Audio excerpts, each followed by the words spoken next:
From the start of the First World War, Germany seized on Britain's greatest weakness, a vast empire, hard to defend, fatal to lose. The gamble was that Britain might risk everything to protect it, even victory on the Western Front.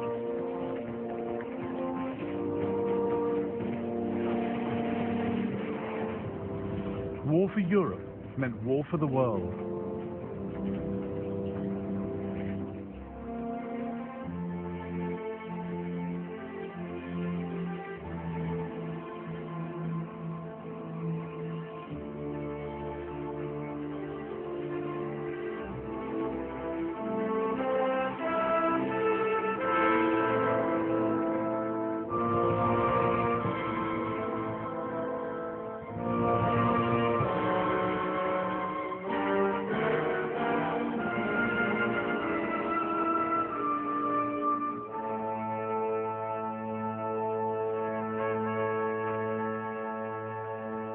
It was Germany's idea to take the war beyond Europe, but it wasn't a bid for expansion, let alone world domination. The aim was to take the pressure off her armies in Europe by attacking the British Empire, hoping to divert Britain's troops, ships and resources to defend distant colonies. Britain also had no thought of a bigger empire. She just didn't want to lose the one she had. So while Germany wanted to open the war up around the globe, Britain was desperate to close it down.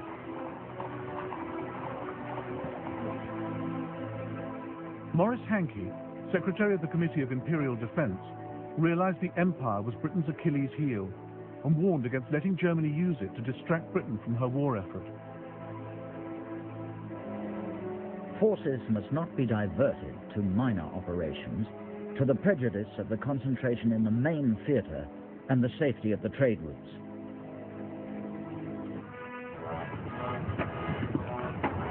"15 years before, Germany had proclaimed herself an empire builder.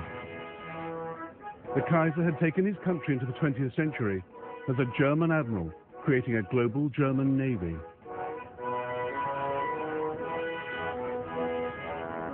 Weltpolitik was the big idea, a policy of overseas imperialism, the brainchild of his foreign secretary, Bernhard von Bülow. The days when the Germans left the earth to one neighbor, the sea to another, and kept only the heavens for themselves are over. We don't want to put anyone in the shade, but we too demand our place in the sun. Germany had come late to the game of empires, but by 1900 she had Togoland, Cameroon, German Southwest Africa, now Namibia, and German East Africa, now Tanzania. Her flag flew over patches in the Pacific, New Guinea, Samoa, and Micronesia. She had a vital toehold in China at Tsingtao, where she recoaled her ships and brewed beer. Grand Admiral Alfred von Tirpitz saw this as just the start. We are now standing only at the beginning of a new division of the globe.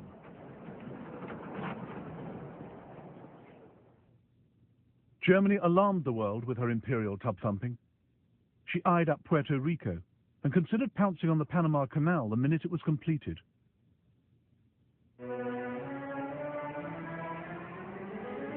But the boldest of all the Kaiser's schemes was Operational Plan 3.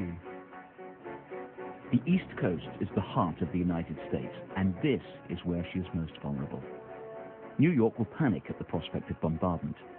By hitting her here, we can force America to negotiate.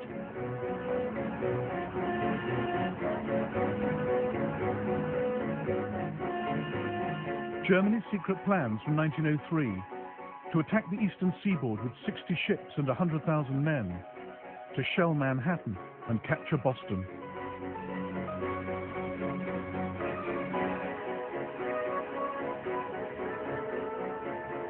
The outlandish scheme was driven by the Kaiser's resentment of America's growing power in the Pacific. He believed in a militarist state and increasingly hated what the West stood for. Service to mammon, greed, self-indulgence, land-grabbing, lying, treachery, and not least murder. The Kaiser thought capitalism was vulnerable, that a strong enough attack on its international systems of trade, credit and insurance could bring the edifice tumbling down. Operational Plan 3 was dropped, but not the hostility towards capitalist empires.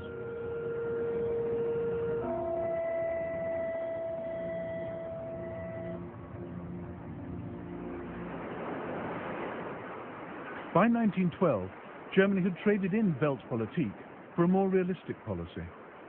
Now, her military machine prepared for a European, not a global war, and the army got the budget increase, not the navy. The first day of war found Germany's high seas fleet trapped by the mighty British Navy in the North Sea. And all the German Navy had to threaten the entire British Empire was a scattered force of 17 cruisers linked by a wireless network to Berlin.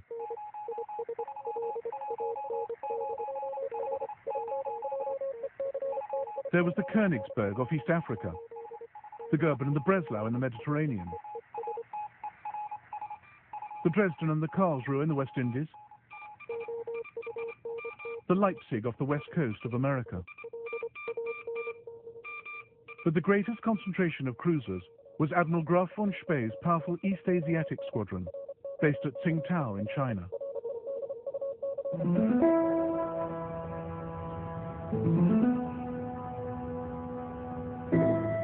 Tsingtao gave Germany a huge area of operations, across the South China Sea and into the Pacific. Seizing it would cut the squadron's lifeline. Britain saw the urgency, but lacked the resources. So, 2 days into the war, she turned to her ally, Japan.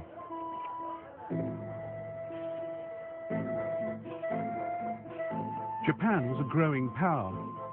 Britain's call for naval help suited her ambitions perfectly. Together, Britain and Japan would capture Tsingtao, vital German base, and the Kaiser's pride and joy.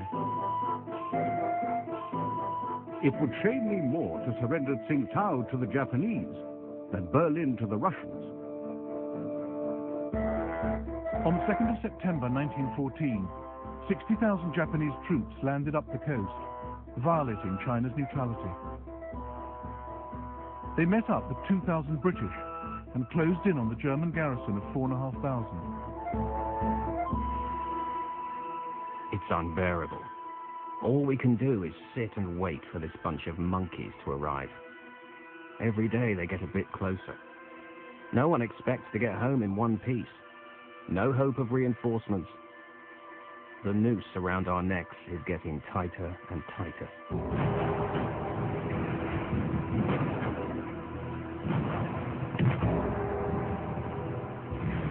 For a solid week, the Japanese battered Tsingtao. On the 7th of November, they entered the town in triumph. Some Germans sneered at the token British force for getting the Japanese to do their dirty work. The brave British. They played no part in the capture of Tsingtao, but they joined in the victory parade. As they went by, we Germans were ordered to turn our backs on them. The English complained to the Japanese commander, but he simply said, well, we can't repeat the whole procession just because of that.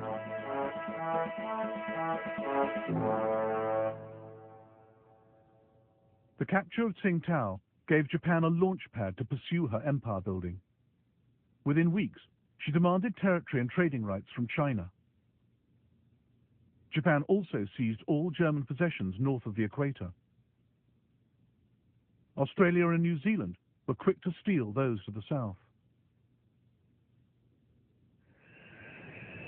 Much to America's frustration, Britain had empowered Japan in the Pacific. Key stage in a process that would lead, a quarter of a century later, to Pearl Harbor.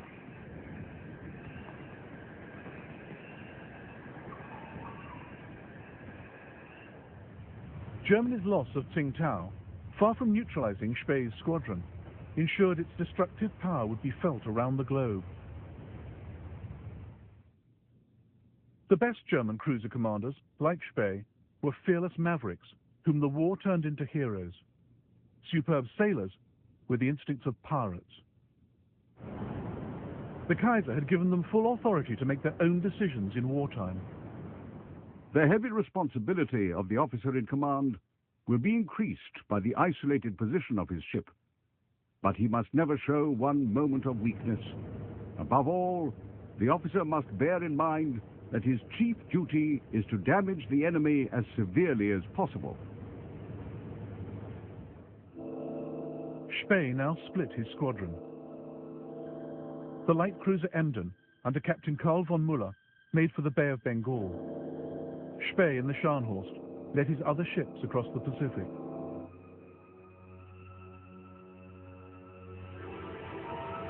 I'm quite homeless. I cannot reach Germany. I must plough the seas of the world, doing as much mischief as I can. At the Admiralty in London, Winston Churchill fretted about where Spee would show up next.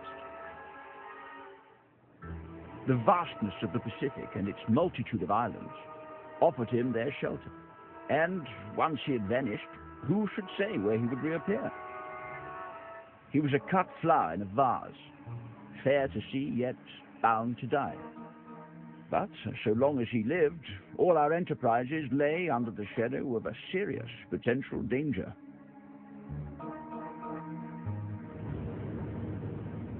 Spee had a constant worry.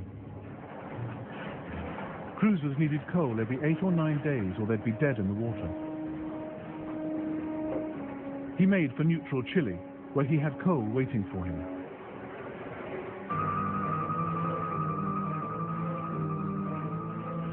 On the 1st of November 1914, he ran into a British fleet off Coronel.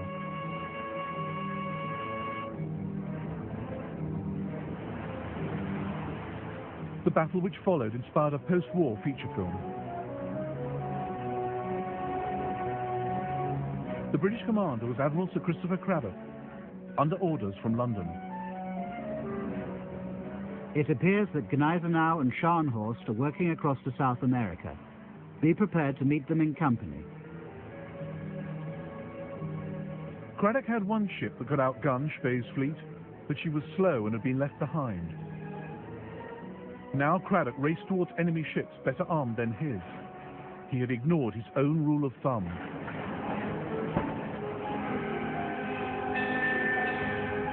A naval officer should never let his boat go faster than his brain. I immediately ordered Scharnhorst and Gneisenau to go full steam ahead, and within 15 minutes I was racing against heavy seas at 20 knots and came to lie parallel with him.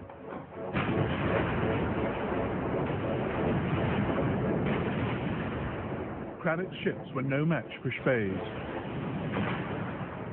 Good Hope and Monmouth were obviously in distress. Monmouth yawed off to starboard, burning furiously.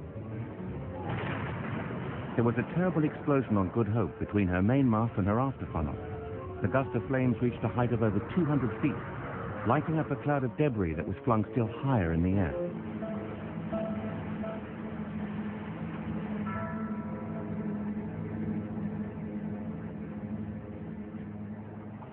"1,600 British sailors were lost. It was Britain's worst naval defeat for 250 years. The global war was going Germany's way.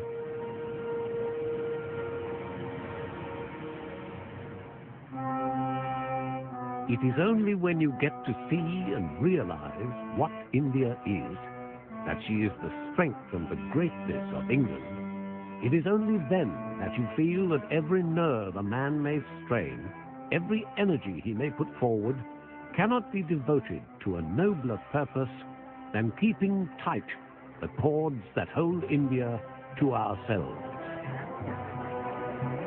Britain's empire and trading network was the single biggest resource she brought to the war.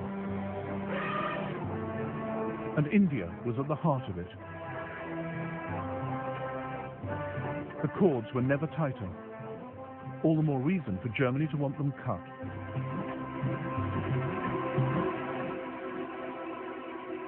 These slender lines on the map were now the focus of intense study in the British and German admiralties, in the chart rooms of warships. Fingers traced the vital shipping lanes, through the Suez Canal, around South Africa's Cape. Minds pondered how to protect them, how to sever them. And one of the sharpest minds was on the bridge of the German cruiser Emden. A month after she left Admiral Spey's squadron, Captain Karl von Müller steered her into the Bay of Bengal. In 1932, the Germans made a feature film about his odyssey.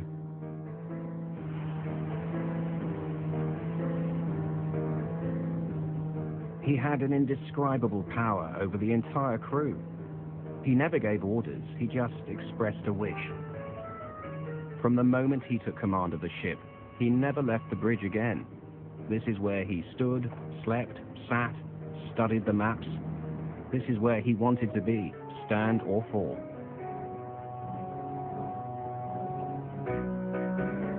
The Emden sometimes rigged a dummy funnel to look like a British cruiser.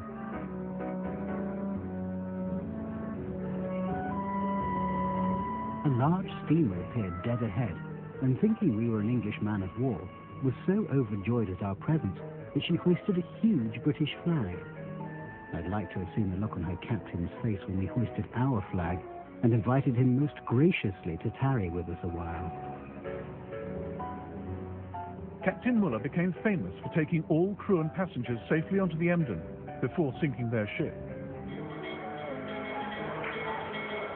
We always allowed them time to collect and take with them their personal possessions. They usually devoted most of this time to making certain that their precious supply of whiskey was not wasted on the fishes.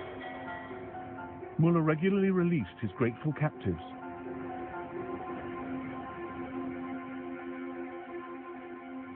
Such was the Emden's impact that the British Admiralty later drew up this chart to track her movements.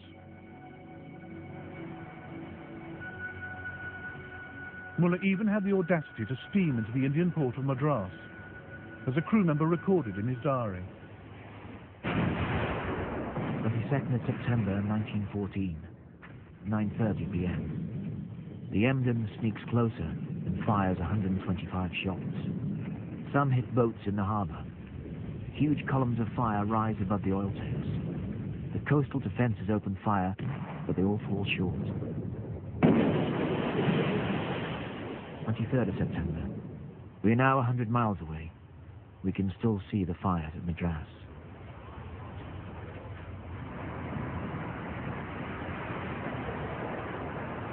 In the city of London, freight rates and shipping insurance rocketed.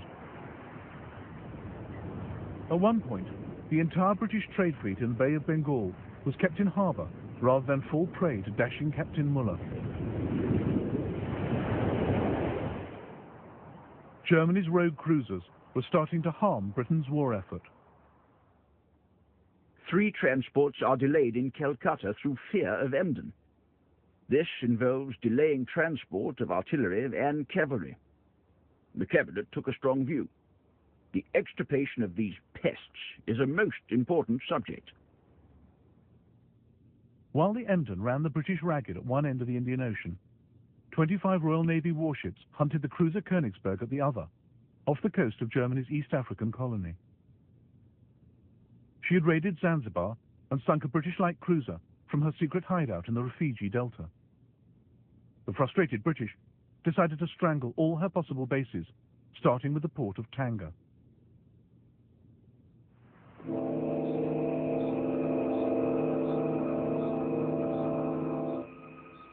On the 2nd of November 1914, the British steamed into this bay.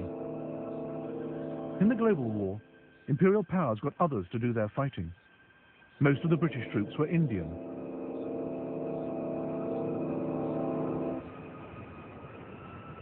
Their arrival was closely watched by Thomas Planton, a 16-year-old African fighting for the Germans. The approaching British ships had all their lights blazing and seemed to be making no attempt to conceal their presence. We were in position with machine guns, waiting in ambush for them, and many of them were killed when they started to come ashore. A lot of them were killed before they even got out of the water.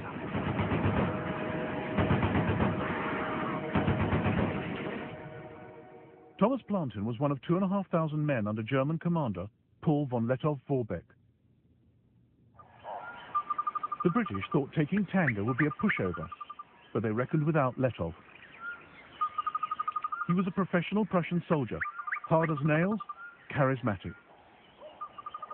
Von Lettow was a remarkable soldier, but stubborn and single-minded to a degree I have fortunately never experienced before.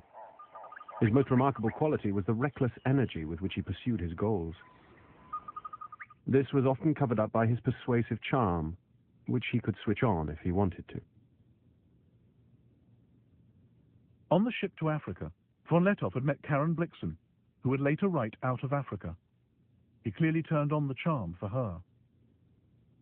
A German officer, von Lettow, who belongs to a very old Mecklenburger family, has been such a friend to me. You should hear how they talk about him out here, as the greatest genius of the age. Despite losing men during the landing, the British now threatened Tanga. Governor Schnee ordered Lettow to evacuate the town rather than see it destroyed, but Lettow had come to Africa to fight. It was crucial to prevent the enemy from gaining a foothold in Tanga, thus giving him a base from which to advance north. I couldn't let the governor's order to spare Tanga take precedence over this priority. Lettow wrecked the British positions himself on his bicycle. He also called in reinforcements. 3 companies of German troops came by rail to Tanga. Here, on the 4th of November 1914, they met the British Indian soldiers, raw and poorly trained.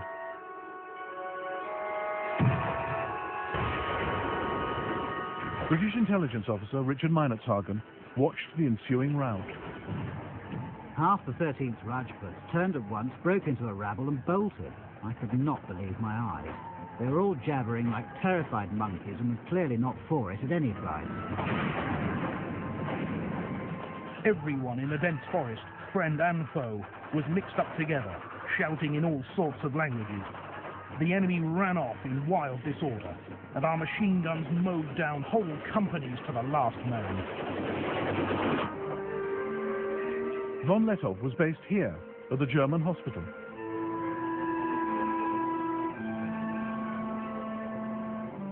After 2 days of heavy fighting, the British sent Richard Meinertzhagen to negotiate a surrender. The Germans were kindness itself and gave me a most excellent breakfast, which I sorely needed. We discussed the fight freely as though it had been a football match. It seemed so odd that I should be having a meal today with people whom I was trying to kill yesterday. It seemed so wrong, and made me wonder whether this really was war, or whether we'd all made a ghastly mistake. The German officers were all hard-looking, keen and fit. They treated this war as some new form of sport.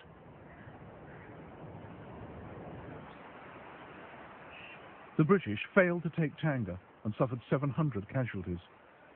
Lettow lost just 65. Germany hailed him as a hero. A German David is fighting alone against the British Goliath in Africa. If we cannot fight by his side, at least we must make sure that he is well supplied with shot for his sling. But the British blockade of Germany prevented reinforcements reaching Lettow.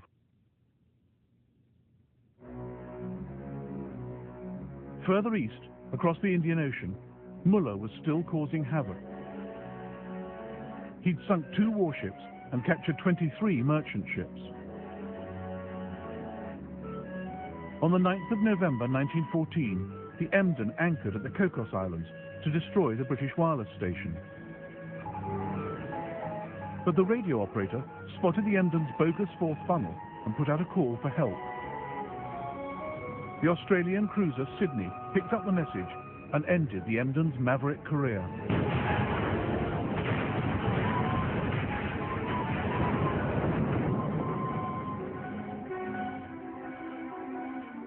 Captain Muller was taken prisoner, He and the other survivors were well looked after. Dear loved ones, I'm well and healthy. The British were very friendly. They took loads of photos of us and asked for our addresses to send us the snaps. Yours, Walter.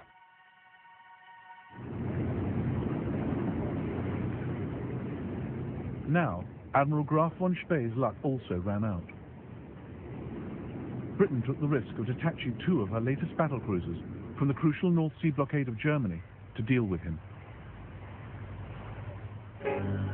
On the 8th of December 1914, German commander Hans Pochhammer sighted their huge masts as they recoaled in Port Stanley on the Falkland Islands. He realized the Germans were outgunned and outpaced. We choked a little at the neck. Our throats contracted and stiffened. For that meant a life and death grapple, or rather a fight ending in honorable death.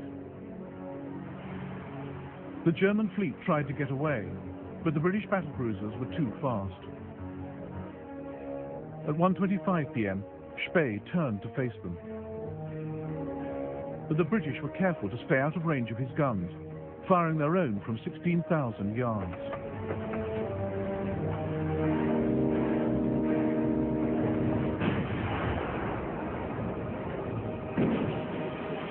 Lieutenant Harry Bennett on HMS Canopus watched what happened and painted these watercolours. At 4:17 p.m, the Scharnhorst went down with Admiral von Spee and all hands.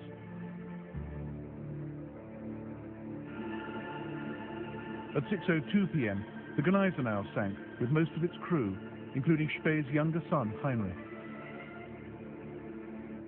His other son, Otto, was on the doomed Nuremberg. The sight was one of fearful awe.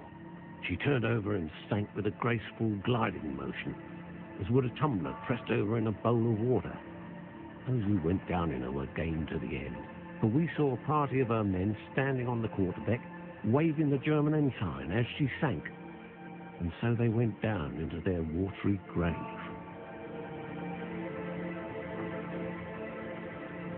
The Battle of the Falklands heralded the end of Germany's cruiser campaign. Her global war would increasingly have to be fought on land. Again, her commanders would stretch slim resources to lead the British Empire a dance.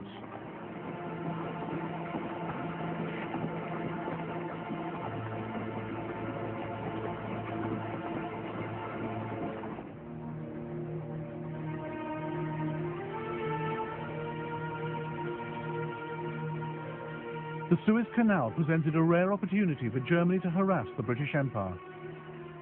A crucial British sea lane, vulnerable to attack by land forces. But Germany couldn't spare any men from the Western Front, so Berlin turned to Ottoman Turkey, her ally since November 1914.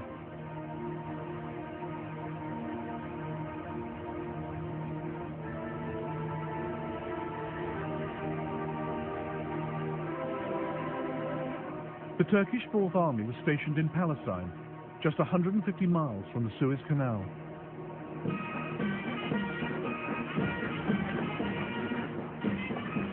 The Turks agreed to help capture Suez, assigning these 19,000 troops. They saw it as the first stage in their own reconquest of Egypt and Libya.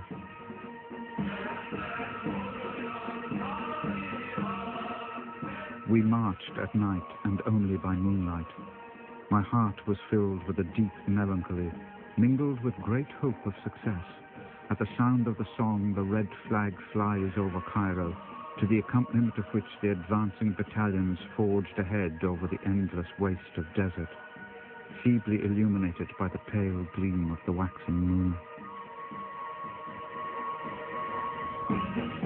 The Turks had to transport howitzers, floating pontoons, food and water across the Sinai Desert, and didn't lose a single man. In the early hours of the 3rd of February 1915, they reached the Suez Canal.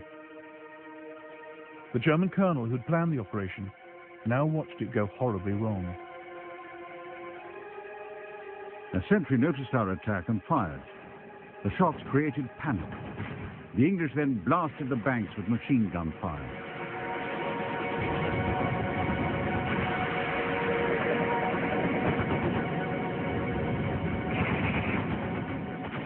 The Turks found the canal defended by 9 British warships and 30,000 Indian troops dug into defensive positions. The Ottoman troops suffered 1,200 casualties. The survivors retreated across the desert.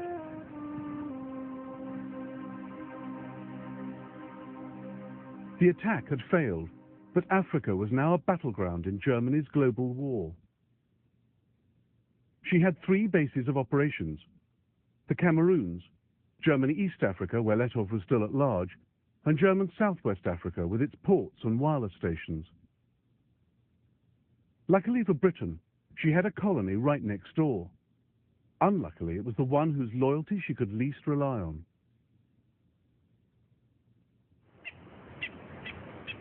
The Union of South Africa was racially diverse.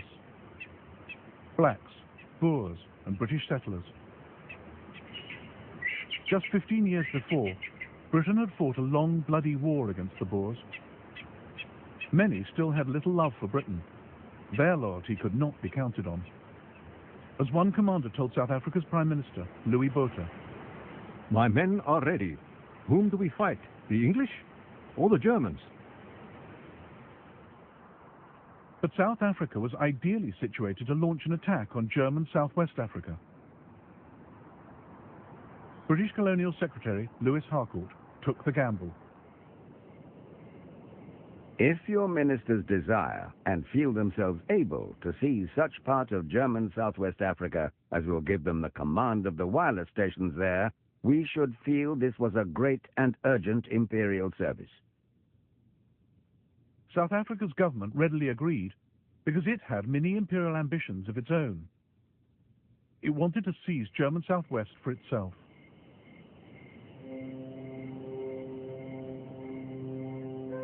On the 14th of September 1914, South African forces crossed the Orange River into German Southwest.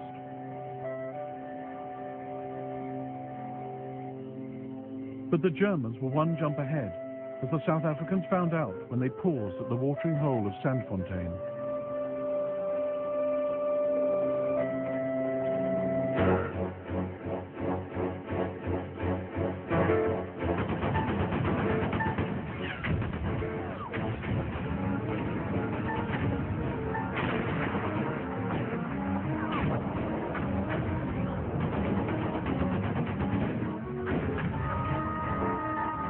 South Africans were beaten, but there was worse to come.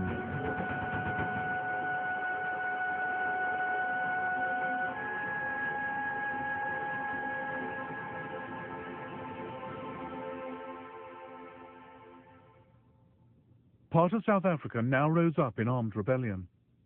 Commanding the forces in the Northern Cape was Manie Maritz.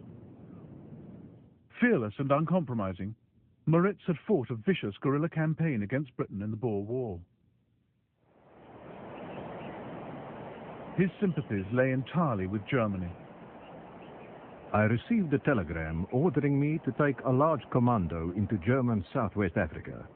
I was determined not to fight on behalf of the British Empire, and my officers and troops were in full accord with me.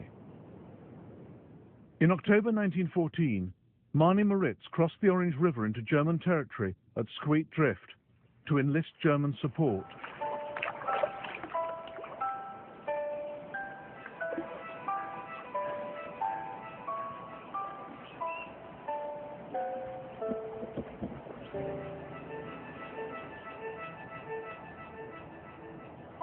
Two days later, Maritz addressed his troops under this tree.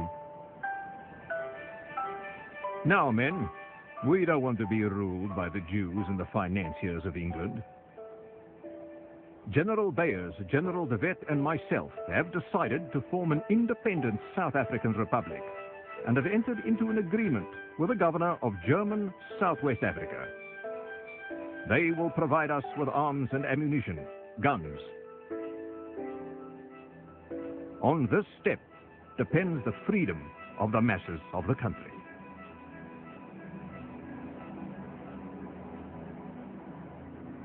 Britain's request for help had brought her dominion to the brink of civil war. In London, the Colonial Secretary Lewis Harcourt feared the breakup of the Union of South Africa. He secretly ordered 30,000 Australian soldiers diverted to the Cape to smother the rebellion. Safety of the Union is first and paramount consideration.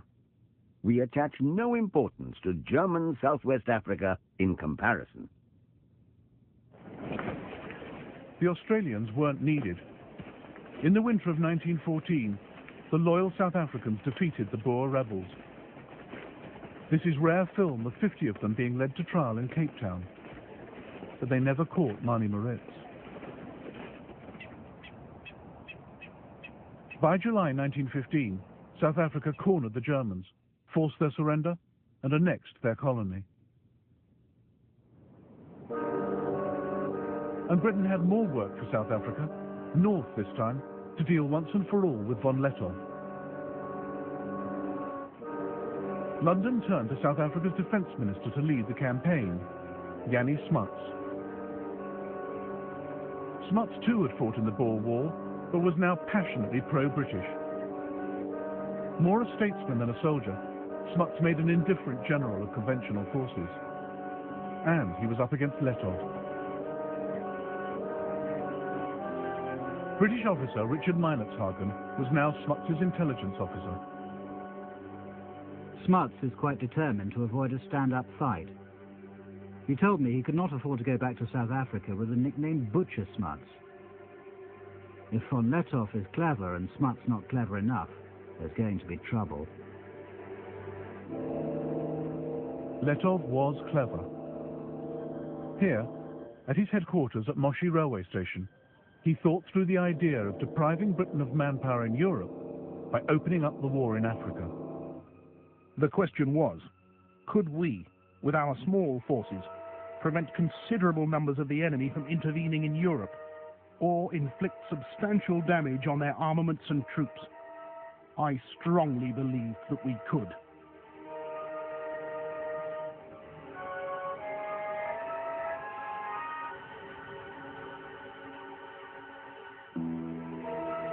By August 1916, Lettow had become expert at his cat-and-mouse game. Von Lettow is slippery and is not going to be caught by maneuver. He knows the country better than we do. I think we're in for an expensive hide-and-seek, and von Lettow will still be cuckooing somewhere in tropical Africa when the ceasefire goes. Smuts has cost Britain many hundreds of lives and many millions of pounds.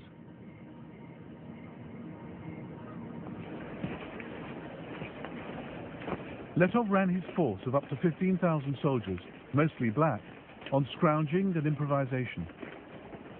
No supplies from Germany reached him after March 1916, but he made a little go a long way, as Ludwig Decker, one of his medical officers, noted. When there was no ammunition, Lettow would try to produce his own cartridges. If the men asked the commander for weapons or clothes, they were told, take it from the enemy. Lettow made war at cost price. You'd have been justified in displaying this war at a country fair with a for sale sign. Cheapest war in the world.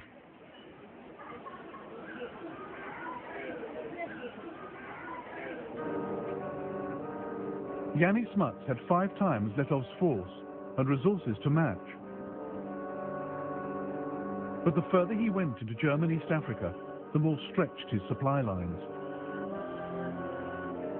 And he reckoned without the killer tsetse fly. The life expectancy for his 50,000 horses was just 4 weeks.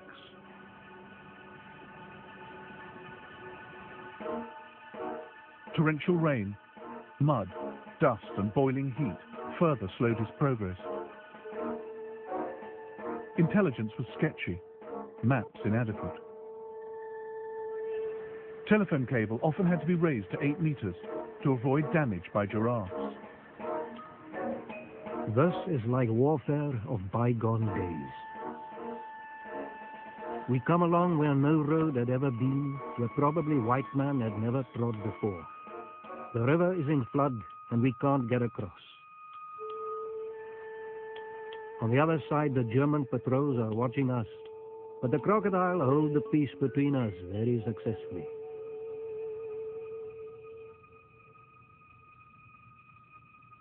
Letov played with Smuts, refusing to fight, slipping away, luring him deeper into Africa. As they went, they spread the war's grief and destruction, dragging in more and more of the people of Africa.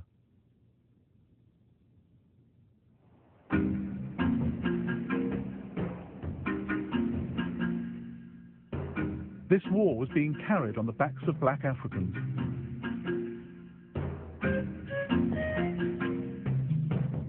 For the Letov campaign alone, the British recruited over 1 million black porters.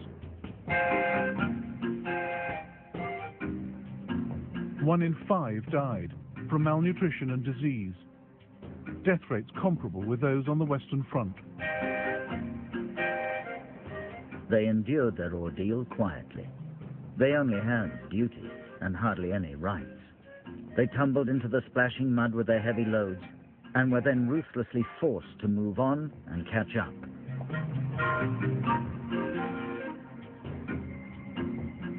Oh, the Lindy Road was dusty and the Lindy Road was long. But the chap what did the hardest graft, who could not do but wrong, was the Cavarondo porter with his Cavarondo song. It was, "Come here, porter." It was, "Amera, here, yeah." And Amera didn't grumble. He simply did his bit.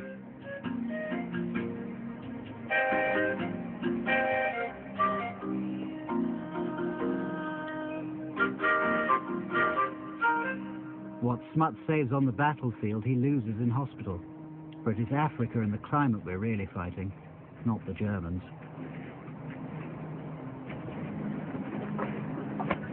Out of 20,000 South Africans, over half were invalided home by the beginning of 1917. They were replaced by black troops from Nigeria and Ghana. Recruitment of blacks soared in East Africa as well. Over the course of the war, the King's African Rifles rose from 3,000 men to 35,000. Fuloliani Longwe spoke for many black soldiers. Think of yourself buried in a hole with only your head and hands outside, holding a gun, death smelling all over the place.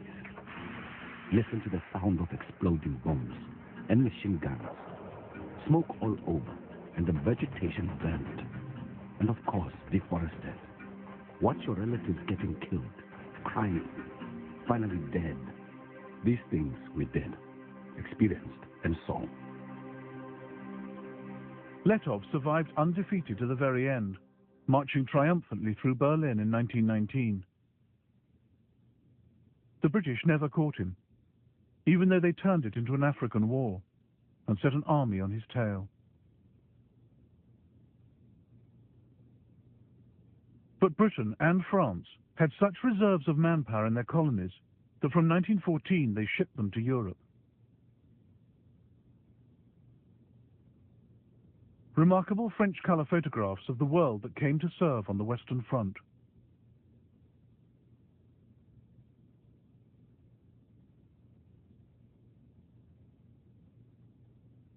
French General Charles Mangin had calculated that France could raise up to 300,000 from her empire for Europe. No one believed him. But in fact, they mobilized double that number.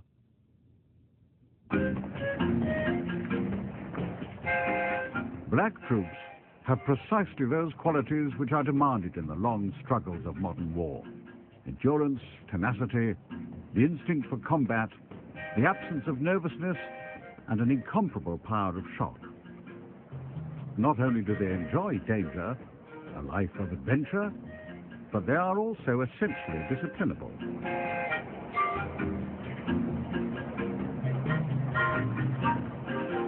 People started hiding and running away from the camp. There were all kinds of illnesses, even psychological illness. People didn't know where they were going or even why they were fighting. There were rumors that we would never come back, that we are going to be sold as slaves.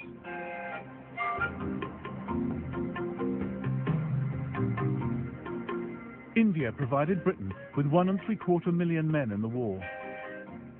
They'd been thrown into some of the toughest fighting from the start.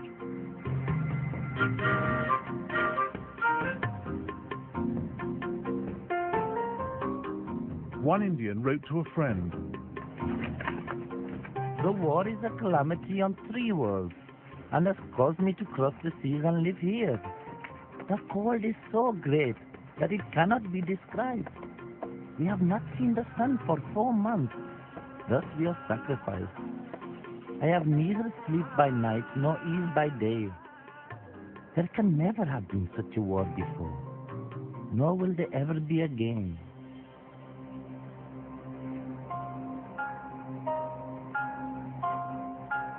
Some men, like Jason Jingo, used to the habitual racism of colonial rule, returned home with greater self-esteem.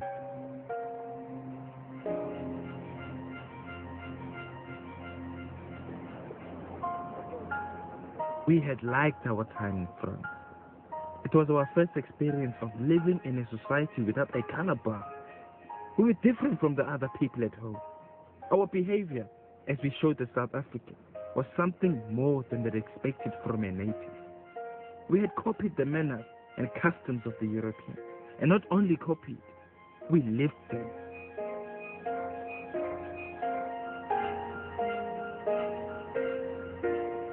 But it wasn't the same Africa Jason Jingo and the other survivors came back to after the war.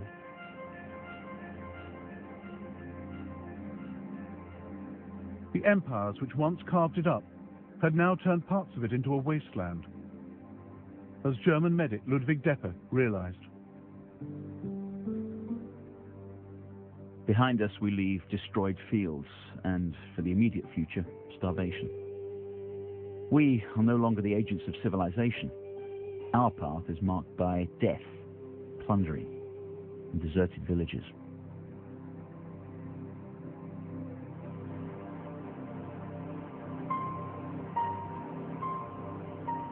It would be years before African nationalism took off, but a few had begun the journey.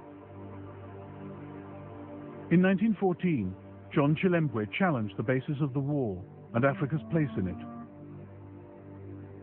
And his words would haunt colonial officials for years to come. Let the rich men, bankers, titled men, storekeepers, farmers, and landlords go to war and get shot. Instead, the poor Africans who have nothing to own in this present world, who in death leave only a long line of widows and orphans in utter want and dire distress, are invited to die for a cause which is not theirs.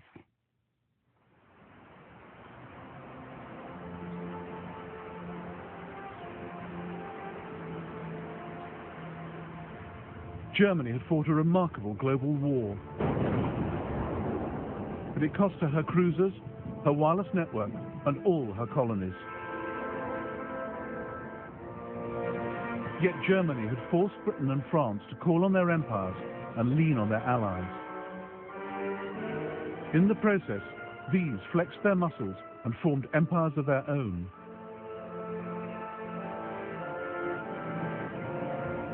The First World War saw the last scramble for Africa.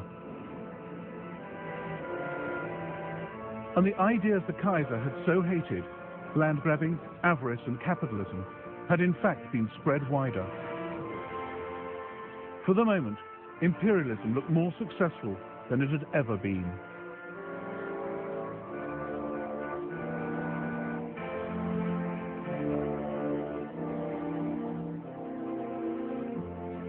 In the next episode of the First World War, the call goes out for jihad, holy war in the Middle East, the nightmare of Gallipoli, and the agony of the Armenian people.